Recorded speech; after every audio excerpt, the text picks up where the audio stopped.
नमस्कार दोस्तों आज का जो हमारा टॉपिक है वो है डेबिट नोट और क्रेडिट नोट का। अक्सर हमने देखा है कि लोगों की बहुत क्वेरी रहती है या फिर उनको समझने में दिक्कत होती है कि ये डेबिट नोट क्या है और ये क्रेडिट नोट क्या है। हम इसको बहुत ही सिंपल लैंग्वेज में समझने की कोशिश करेंगे। दोस्तों, डेबिट नोट इसका मतलब क्या है कि हम किसी को डेबिट करने की बात कर रहे हैं, और क्रेडिट नोट मतलब हम किसी को क्रेडिट करने की बात कर रहे हैं। तो किसी को मतलब वो कौन है जिसे हम डेबिट करने की बात कर रहे हैं और वो कौन है जिसे हम क्रेडिट करने की बात कर रहे हैं। तो इतना आप समझ लीजिए कि कोई ना कोई बिजनेस या फिर कोई ना कोई पर्सन है जिसको हम डेबिट करने की बात कर रहे हैं और क्रेडिट करने की बात कर रहे हैं। तो आपने थोड़ा सा रिमाइंड करा देता हूँ, जो गोल्डन रूल में पढ़ा होगा पर्सनल वाला, debit the receiver credit the giver. तो वो जो द रिसीवर यूज़ किया जाता है और द गिवर यूज़ किया जाता है, वो किसके लिए यूज़ किया जाता है? किसी न किसी पर्सन के लिए। जनरली उसमें कौन होता है? डेटर्स या फिर हमारे क्रेडिटर्स। सेम चीज़ वही कॉन्सेप्ट यहाँ भी है डेबिट नोट और क्रेडिट नोट में भी, कि आप किसी को डेबिट करेंगे और किसी को क्रेडिट नोट में क्या करेंगे?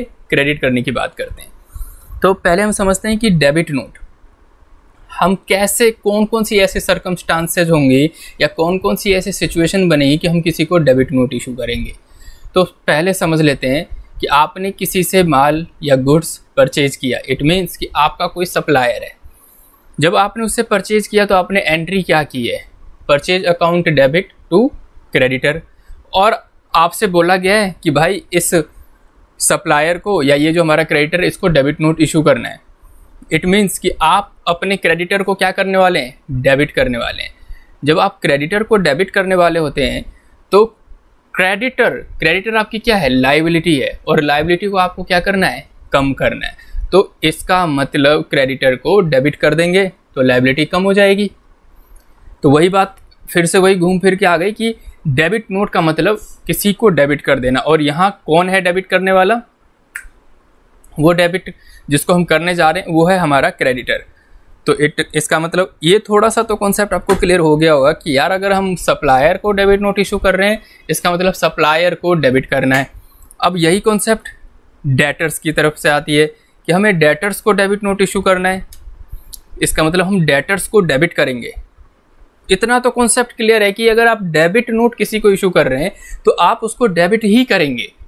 अब सवाल या था कि आप अपने सप्लायर को कर रहे हैं डेबिट नोट इशू या फिर अपने कस्टमर को कर रहे हैं। बिजनेस में दो चीज़ें आती हैं, सप्लायर जिनसे हम मटेरियल परचेज करते हैं और सेलर जिसको हम मटेरियल बेचते हैं। अब डेबिट नोट भी दो को इशू करेंगे, या तो सप्लायर को करेंगे या फिर डेटर्स को करेंगे, कस्टमर को करेंगे। तो जब आप सप्लायर को डेबिट कर रहे हैं, सप्लायर को जब डेबिट कर रहे हैं तो आपकी लायबिलिटी क्या हो रही है? कम हो रही है, क्योंकि परचेज करते टाइम आपने एंट्री क्या की थी? Purchase account debit to creditor. अब जब डेबिट नोट इशू कर देंगे तो हम क्रेडिटर को क्या कर देंगे? डेबिट। क्योंकि डेबिट नोट का कॉन्सेप्ट ही क्या है कि आप किसी को डेबिट करने जा रहे हैं। डेबिट नोट इशू करने का मतलब किसी को डेबिट करना है। और वो किसी को में 10 लोग नहीं है या 10 कैटेगरी नहीं है, 2 ही कैटेगरी है। फर्स्ट कैटेगरी है सप्लायर की और दूसरी कैटेगरी है कस्टमर की। किसी से माल परचेज करेंगे तो किसी को बेचेंगे, यही तो बिजनेस ट्रांजेक्शन है। माल परचेज कर लिया, बेचा ही नहीं तो फिर बिजनेस तो फ्लॉप है। ठीक है, तो इतना तो आपको समझ में आ गया होगा कि डेबिट नोट का मतलब है डेबिट करना। अब डेबिट करना किसको? तो 2 लोग हैं जी, डेटर्स को या फिर सप्लायर को।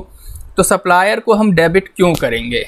आपने किसी से परचेज कर लिया तो परचेज अकाउंट डेबिट टू जब क्रेडिटर किया, इसका मतलब कि क्रेडिटर हमारी लायबिलिटी है और आप उसको डेबिट कर रहे हो। इसका मतलब आप अपनी लायबिलिटी को क्या कर रहे हैं? कम कर रहे हैं। तो आप क्यों कर रहे हैं कम? मान लेते हैं कि आपके फैक्ट्री में माल आ गया, आपने देखा कि यार इससे मंगवाया था मैंने 1000 पीस और ये दे के जा रहा है 990 पीस ही, और बिल में दिखा रहा है 1000। तो इसका मतलब इसने 10 पीस हमें कम दिए। तो यार 10 पीस का नुकसान कौन सहेगा? हम तो सहने वाले नहीं है। उसने बिल तो 1000 से दे दिया, तो हम इसको बोलेंगे कि भाई साहब आपका 10 पीस कम आया मेरे पास, तो मैं आपको डेबिट नोट इशू कर दूंगा, क्योंकि मैं अपनी लायबिलिटी कम करूंगा। 10 पीस से मैं अपनी लायबिलिटी को कम करना चाहता हूं, और नहीं करूंगा तो बिजनेस में नुकसान हो जाएगा। तो कम करने के लिए क्या करें? डेबिट नोट इशू कर देंगे। तो हम क्या करेंगे? 10 पीस की वैल्यू निकालेंगे जो इसने एक्स्ट्रा बिलिंग की है, और जो क्रेडिटर है उसको क्या कर देंगे? डेबिट कर देंगे। क्रेडिटर को डेबिट कर दिया, इसका मतलब आपने क्रेडिटर को डेबिट नोट इशू कर दिया और अपनी लायबिलिटी कम कर दी, क्योंकि मुझे वो 10 पीस तो मिला ही नहीं। पहला सिचुएशन यही बनता है। दूसरा, और आप सोचिए कि मतलब आप सप्लायर को डेबिट नोट और क्यों इशू करेंगे। एक तो ये हो गया कि उसने 10 पीस हमें कम दिए। सेकंड चीज, आप जिस क्वालिटी पे चाहते थे, जो आपने क्वालिटी पैरामीटर डिसाइड किया था कि मुझे इस क्वालिटी का माल चाहिए, उस बंदे ने घटिया क्वालिटी का माल दे दिया। तो बताइए, और पैसा जो चार्ज कर रहा है बिल में वो अच्छी क्वालिटी का कर रहा है, तो क्या आप एक बिजनेसमैन की तरह सोचिए, क्या आप उसको पैसा पूरा दे देंगे? क्या उस क्वालिटी के बराबर का उसने जब माल नहीं दिया तो पैसा उसको उसके बराबर कैसे दे देंगे? तो उसने बिलिंग कर दिया आपको 1 लाख का, जो अच्छी क्वालिटी की बिलिंग होनी चाहिए थी। तो आप उसको बोलेंगे भैया देखो, तुम्हारे 100 पीस ऐसे हैं जो उस क्वालिटी पैरामीटर को मीट नहीं करता है, इसीलिए इस 100 पीस के तो मैं पूरे पैसे नहीं देने जा रहा, इस 100 पीस के मैं तुझे 50% ही पैसे दूंगा। तो वो जो कंप्यूटेशन आप कर देंगे कि 100 पीस के 50% से निकालते हैं तो 5000 निकलता है, तो मैं 5000 का उसको क्या कर दूंगा, डेबिट नोट इशू कर दूंगा। मैं अपनी लायबिलिटी कम कर लूँगा। क्यों फालतू में मुझे पे करना है उसको जब उसने अच्छी क्वालिटी का माल नहीं दिया। तो ये 2 फेमस चीज़ें हैं या फेमस ट्रांजेक्शन्स हैं डेबिट नोट इशू करने के। वैसे तो और भी रीजंस हो सकते हैं कि मान लीजिए कि वहाँ से जो मटेरियल आया है कोई पीस में कम हो गया, या जिस पीस का आपने मांगा था, या मतलब जिस डिज़ाइन का मांगा था, या जिस जो भी आपके पैरामीटर्स थे उसने पैरामीटर को फुलफिल नहीं किया। पीसेज और क्वांटिटी तो उतनी दिए, लेकिन उस तरीके से नहीं दिया जो आपकी रिक्वायरमेंट थी। तो हम बोलेंगे यार काम तो मेरा चल जाएगा, लेकिन तूने वो ढंग का नहीं दिया, तो उसके लिए भी डेबिट नोट। मतलब बेसिकली कॉन्सेप्ट ये है, ट्रांजैक्शन चाहे कुछ भी हो, अगर आपसे ये बोला जा रहा है कि यार डेबिट नोट इशू करना है, तो समझो आप सबसे पहले दिमाग में ये सवाल आना चाहिए, यार डेबिट नोट किसको इशू करना है? सप्लायर को करना है या फिर कस्टमर को करना है? ओ, सप्लायर को करना है। इस मीन कि हम अपनी लायबिलिटी को कम करने की बात कर रहे हैं, राइट। अब वही डेबिट नोट का कॉन्सेप्ट है, कस्टमर की तरफ आगे बढ़ते हैं। जब आप कस्टमर को सेल कर देते हैं तो एंट्री क्या करते हैं, debtors account debit to cell.